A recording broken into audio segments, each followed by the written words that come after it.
നാളെ ശ്രീബോധി വെക്കേണ്ട ദിവസമാണ്. കർക്കിടകം 1-ാം തീയതിയാണ്.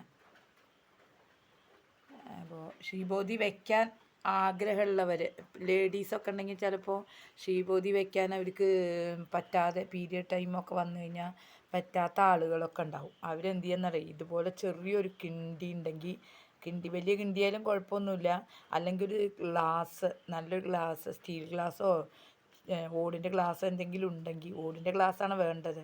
അങ്ങനെ എന്താണല്ലോ വെച്ചാൽ ആ ഒരു പാത്രത്തിൽ വെള്ളം നിറച്ച് അതിൽ നമ്മൾ 2 തുളസിക്കതിര് ഇട്ട് വയ്ക്കുക.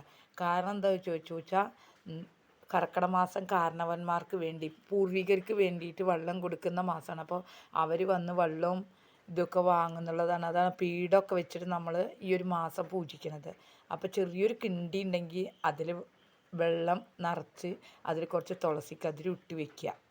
അതില്ലാത്തൊരു ഗ്ലാസ്സിലെങ്കിലും, ശ്രീബോധി വെച്ചില്ലെങ്കിൽ അത് ദിവസേന ആണുങ്ങൾ രാവിലെ കുളിക്കണവരുണ്ടെങ്കിൽ അവർ കുളിച്ചിട്ട് അവർ ദിവസേന അത് കഴുകിയ ഗ്ലാസ്സോ അല്ലെങ്കിൽ കിണ്ടിയോ എന്ത് പാത്രത്തിലാണ് നമ്മൾ വെക്കണമെന്ന് വെച്ചാൽ അത് കഴുകി വൃത്തിയാക്കിയിട്ട് അതിൽ ഈ വെള്ളം നിറച്ച് അന്നന്ന് വെള്ളം നിറയ്ക്കുക.